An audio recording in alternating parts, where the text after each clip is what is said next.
My parents said they couldn't afford to take me on family vacation, and a week later my mom posted on Facebook, "Our family and our dear daughter with her new boyfriend. The family is together." I did not react to it. A week later, when they had an emergency, they came to beg for help. I cut them off, and then my dad. I'm Jack. I'm 26, and I rent a one-bedroom apartment just outside of Denver. I work in IT support for a healthcare software company, mostly remotely. It's not glamorous, but it pays the bills and gives me space from my family with whom I thought I'd finally made peace. Turns out I was just ignoring the obvious. This whole thing started less than a month ago. Mid-March. I was at my parents' house for dinner, something I do every couple of weeks more out of habit than anything else. My sister Emma was there. She's 25 and still lives at home. Spoiled in a way that's subtle unless you've lived next door to her for 2 decades. She doesn't get everything she wants, just everything that matters. We were sitting at the table when my mom started talking about this trip they were planning. Some cabin resort in Aspen, real rustic meets luxury kind of place. She had printed out the brochure and everything.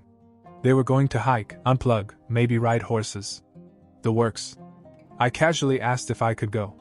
I hadn't had a vacation in years. I thought it might be good for all of us to spend some time together just once. Mom gave me this look like she felt sorry for me. Then she started to explain that things were tight this year. The cabin only sleeps 4, and money was kind of tight after taxes, and she didn't want me to feel pressured to pay my own way because she knew rent was expensive and all that. I didn't push. I just said, "Okay, sure. No worries." I left her apartment that night not even angry. Just kind of numb. I kept thinking, maybe I misunderstood. Maybe it was really about the money. Maybe they really thought they were sparing me the burden. A week later, I'm working late in my apartment. Around 9:30, I took a break and checked Facebook. My mother had posted a photo. She, my dad, Emma, and Zach, Emma's boyfriend. Standing on a cliff in Colorado, arms around each other, smiling like a Hallmark ad. The caption read, "Our family and our dear daughter with her new boyfriend. Family together." I don't know what hit me harder, the fact that they went without me, or the fact that they brought Zach and called it our family. Zach. A guy Emma had been seeing for 2 months. He was new, quiet, the kind of person who says things like, "Nice to meet you," and actually means it. I liked him. I still kind of do, which makes the whole thing worse. Because if they'd asked me if it was okay for them to bring him, I probably would have said yes. But they didn't ask. They just replaced me. I didn't say anything. Not to them. Not to Zach. Not to the post. I just sat with it and let it eat a hole in me. A week after they returned, it was Monday night. I'd just finished dinner and was watching something on Netflix when there was a knock at my door. I wasn't expecting anyone. I opened it and saw all 3 of them, Mom, Dad, Emma, standing in the hallway. They looked wrecked. Hair tousled, eyes sunken like they hadn't slept in days. I didn't even say hello. I just waited. Mom started right in. Something about how things had gone downhill fast. Their SUV had been stolen and dumped in some parking lot with the engine removed. Dad had invested money, borrowed, from his own retirement, I later found out, in a business deal with an old friend that turned out to be a scam. And Emma? She had tried to help by putting some expenses on her credit card. Now she was maxed out and in a panic. They needed help. Just for a little while. A place to crash. Maybe a small loan. Just until things stabilized. I told them no. Flat. No. Not because I didn't have the space. Not because I couldn't help. But because they'd already shown me exactly where I stood. They stared at me as if I'd just thrown them out into the snow. Then they left without another word. I didn't hear from them for a few days. Then things started to spiral in a direction I didn't see coming. 2 days after I threw them out, there was silence. No calls. No texts. No emails. It felt strange at first. My mom, the queen of check-ins and guilt-ridden group messages, suddenly disappeared. Emma wasn't even posting on social media. That alone was odd. Her usual stories of brunches, dog selfies, or blurry sunsets had gone dark. I'll admit, for a minute I thought maybe they were just embarrassed. Maybe this would be the wake-up call. Maybe we'd all cool off and talk like adults. But I underestimated them. Once again. Friday morning I got a text from Zach. It was short. He just said, "Can we talk?" I said sure. He came over that evening. He looked tired, like he was carrying some weight he wasn't used to. He sat down and didn't even touch the drink I offered him. Then he hit me with it. He told me he didn't know they hadn't invited me on the trip. He assumed I was just busy with work or couldn't make it. He said he felt sick when he saw my face after reading the Facebook post. He didn't want to go on the trip originally, but Emma insisted. Then he said he wanted out? Not just out of the conversation. Out of the relationship. He'd been living with them for a week. After I said no, they dragged him into their mess. They made him use his savings for food, told him it was only temporary. My mother cornered him the night before and asked what his long-term intentions were with Emma. Then she suggested marriage. Kids. She even pulled out a photo album from when Emma was a baby, as if that would sweeten the deal. He was horrified. Told me he hadn't even been with her long enough to meet her extended family, let alone plan for kids. He said he felt like he joined a cult. So he broke up with Emma. Packed up and left that morning. That's when things started to change. Sunday morning I got a call from an unknown number. I let it go to voicemail. When I played it back, it was my dad. It was the first time he'd contacted me directly since they showed up at my door. The message was cold. No apology. No explanation. Just, "You've made your choice. We'll do things without you." I didn't think much of it at first. Until Monday. I walked out to my car to go to the store. Keys in hand. I froze when I saw the windshield. Smeared across the glass in what looked like oil or paint were the words, "Family doesn't leave family." No note. No witnesses. I filed a report. The cops said they'd check the cameras in the area, but I already knew no one would be caught. That same day, my bank account was flagged for suspicious activity. Someone had tried to access it. From my dad's town. Probably a coincidence, I thought. Maybe. I didn't call them. I didn't confront anyone. Instead, I started planning. If they wanted a war, I could give them one. But on my terms. And they wouldn't see it coming. After the windshield, I stopped pretending this was something that would blow over. I didn't call the police anymore. I didn't confront anyone. Instead, I went silent. I started digging. I knew my father had lines he didn't want crossed people he owed money to, some things he'd rather not have on paper. And it didn't take long to find one of them. Back in 2022, he'd used my social security number as a co-signer on a loan. I only found out because of a random soft credit pull I did last year. I confronted him at the time and he played dumb until I threatened to get a lawyer. He begged me to let it go. Said he'd pay it off and close it. I never saw any proof. But I did nothing. Now I saw an opportunity. I called the loan company and told them the truth. I said I never signed anything. I sent them an affidavit and a letter from a lawyer friend who owed me a favor. The account is now under investigation. His balance has gone up, his interest has been frozen, and he's been banned from anything credit-related until this is resolved. 3 days later, my mother texted me a photo of a letter she had received from the bank. Then she called. I didn't answer. She left a voicemail. She was crying. Asking me why I was doing this. She said we were family and family forgives. I didn't answer. That night, Emma posted a story on Instagram. A black screen with white text. "Betrayal is always loudest when it comes from those you trust." I laughed. Not because it was funny. Because it was desperate. The next day, I went to see someone I hadn't spoken to in over a year, my grandfather. My father's father. He lives in a little town about 40 minutes away. I always liked him. He was nothing like my dad. Quiet, sharp, always had this dry way of saying things that made people nervous. He was the kind of guy who didn't talk much, but when he did, people listened. When I showed up at his house, he opened the door, gave me a long look, and said, "Took you long enough." We sat on the porch. I told him everything. Not just what they had done to me. What they'd done for years. How it always came down to them and Emma. How I was only useful when things fell apart. He didn't say much. He just sat there and listened. When I told him about the windshield, about the loan, about how they came to me with fake apologies after lying to my face, he leaned back and let out this dry little laugh. Then he said something I'll never forget. "You know, People like your father didn't live long in 45. Big mouths. No honor. The kind of guy who'd sell you out to save his coat. I didn't even know how to respond. Then he added, let them come crawling. But don't let them forget the mud on their knees. He offered to help in his own way. He said he still had some friends who could push some buttons if needed. I told him not yet. But I didn't say no. The next morning I got another message from my mother. This time it was different. She said they wanted to meet. Just to talk. Clear the air. She said it would be just the three of them. Me, her and Dad. They didn't know that I already had something else planned for that day. And they definitely didn't know that I'd invited someone else to join us. We agreed to meet at this quiet diner on the edge of town. Neutral territory. Not too public, but not a place where they could corner me either. I chose the booth in the back. I was already seated when they walked in. Mom, Dad, and Emma. No Zach this time. He was out of the picture. Just the original trio. They sat down as if it were a family dinner. Mom tried to smile. Dad looked irritated before he said a word. Emma wore sunglasses inside. Probably for effect.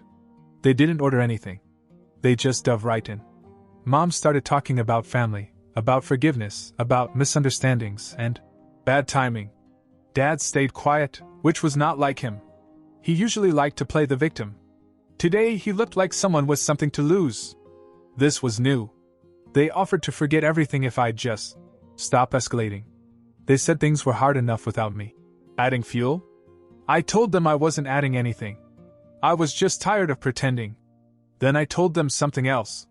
Something I'd been waiting to drop. I said, by the way, do you remember that small business loan you applied for with that veterans grant? The one where you doubled your income and listed your employment as active military? His face froze. I leaned forward. I sent them the real numbers. And a copy of your DD-214. Mom's mouth opened as if to say something, but nothing came out. I wasn't lying. My grandfather had given me the papers. He said he'd kept it in case my dad ever tried to pull something stupid with the VA again. He had. And now it was being investigated for fraud. I got up, ready to leave. That's when my grandfather walked in. He wasn't invited to sit down. He was just standing at the end of the table with his arms crossed. My father looked like he'd seen a ghost. Grandpa didn't say anything right away. He just looked at his son the way you look at something disappointing that you can't give back. Then he said, loud enough for the other cabins to hear. You always thought you were smarter than everyone else. You never figured out that being smart doesn't mean being honest. He turned to me, smiled just a little, and added, I'm glad you didn't turn out like him. Then he left. I left after that. The fallout began almost immediately. 3 days later, Dad's loan application was officially frozen pending investigation. His business partner backed out of a deal, probably hearing whispers from someone who knew someone.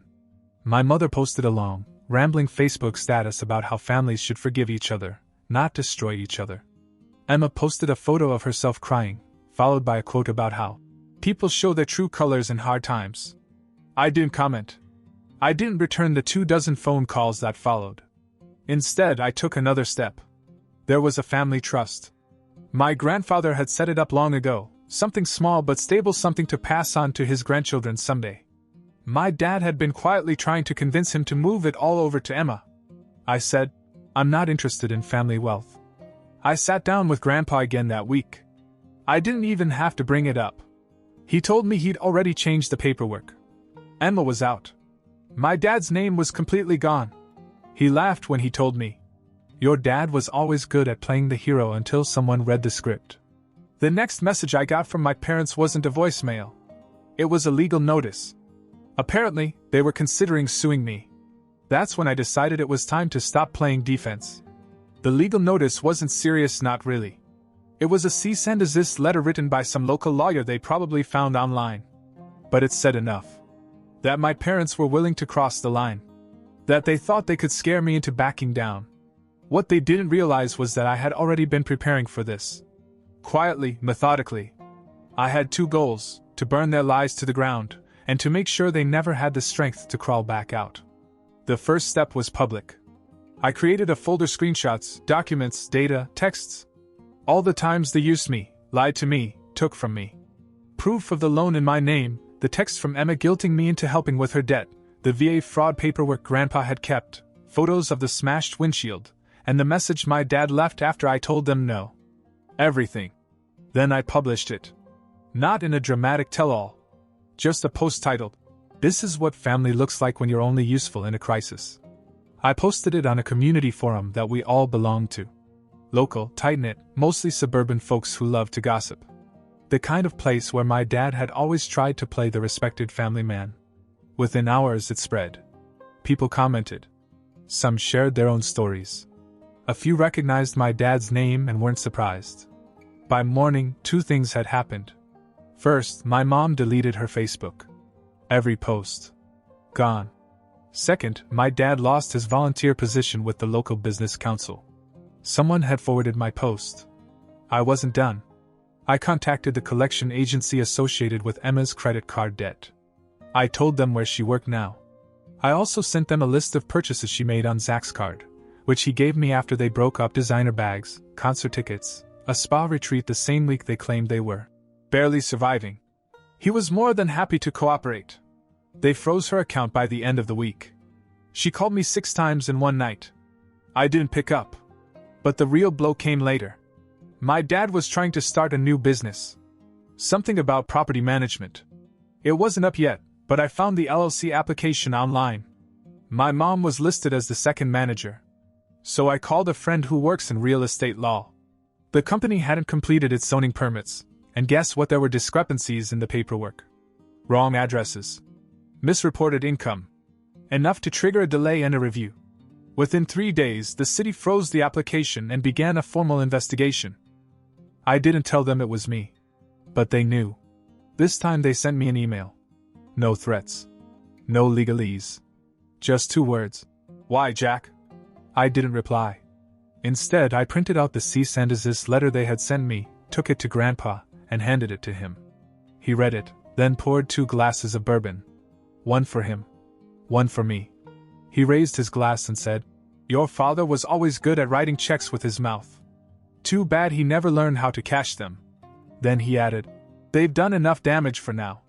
But if they come back, we'll give them a proper burial." I nodded. We drank. And then I began to work on the last step. Because the house they live in? It's not really theirs. It was Grandpa's. And they're about to learn what it feels like to pack up in a hurry. 2 weeks after the city froze my dad's business account, the whole thing started to fall apart. Faster than even I expected. Turns out, when you build your life on borrowed money, forged papers, and fake charm, all it takes is one solid push. That push was me. The city flagged his tax returns. Then an audit was opened. And someone, probably that retired accountant Grandpa knew, anonymously tipped off the local paper. They ran a small article about mismanaged funds and questionable veterans' business claims. It didn't name him, but everyone in our town who read it knew exactly who it was. One by one, his investors pulled out. Not because they cared about ethics. Just because they smelled fire and didn't want to get burned. Then came the real blow. My dad had taken out a second mortgage on the house he and my mom lived in. Only the house wasn't legally his, it was still in Grandpa's name.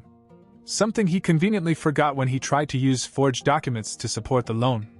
The bank called. Grandpa answered.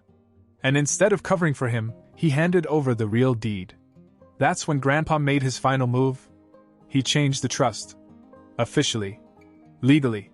The house and the land it sat on went into a family trust with one name on it, mine. Not Emma's. Not my mother's. Not even a clause for my father. They were given 30 days to leave. They didn't fight it. Not publicly. But the last week before the move, something strange happened. I got a message from a woman I didn't recognize. She said she was my dad's former assistant from when he ran a chain of car dealerships, his one semi-successful gig, years ago. She said she had seen it all unfold and thought I should know something. Turns out my dad had another kid. Not recently. Years ago. A half-brother. From an affair he had while my mom was pregnant with Emma. I didn't know what to do with that information. I still don't. But somehow it made more sense. The way he treated Emma like royalty. The way he treated me like I was barely there. Like I was the reminder that he didn't run fast enough. I didn't tell Emma. I don't think I ever will. The last day before the eviction, my parents didn't say a word. They were packing boxes. Emma cried and wrote cryptic quotes about being cut off by your own blood. My mom looked like someone who had aged 10 years in a week. My dad, he just looked tired. He left a note in Grandpa's mailbox before they left. I never saw it. Grandpa burned it in the fire pit without reading it. When I asked him what it said, he said, "I don't care." I've been reading his excuses for 30 years. Now they live in a rented house on the outskirts of town. I've heard from someone that my dad is trying to get some consulting work for a friend who doesn't know any better. Emma is working retail again. Mom has been quiet, too quiet. I visit Grandpa once a week. We sit on the porch and have coffee. Sometimes we talk. Sometimes we just listen to the silence. One time he took out an old hunting knife and gave it to me. I thought it was a sentimental gesture. Instead he said, "This was my father's. He used it to cut ropes when the barn caught fire in '42. Sometimes you gotta cut things loose before they pull you under." Then he smiled, that crooked old man's smile. "You did good, Jack. You didn't just get up. You finished it."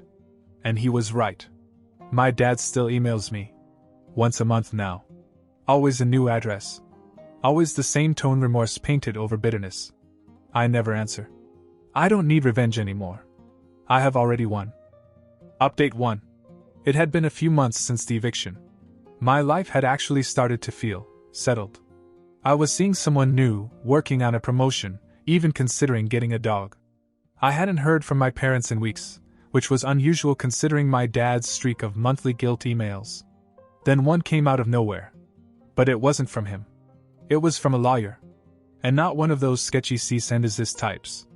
This was a real estate lawyer from out of state. The subject line of the email simply said, "Urgent, regarding purchase of property by Mr. Ronald K." My dad's full name. I opened it, thinking it might be junk. It wasn't. Apparently my dad had bought a small piece of land outside of town. Not in his name. He'd used a shell LLC with someone else listed as manager, someone he'd worked with decades ago. It was remote, just trees and dirt, no utilities, no permits. But here's the kicker, he had submitted blueprints for a self-sustaining cabin. Off-grid living. Hidden in paperwork. No address published. The lawyer didn't know who I was at first.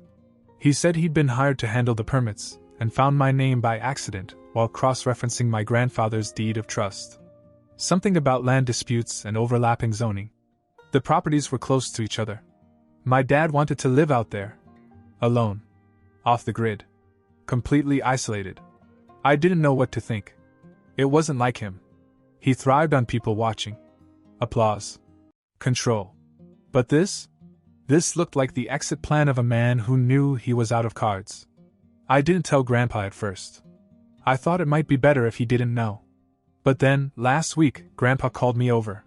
He had that look again, like something was already playing in his head. "Got a call," he said. "An old friend. Said your dad's been snooping around the city assessor's office. Asking about moving boundaries. Building permits.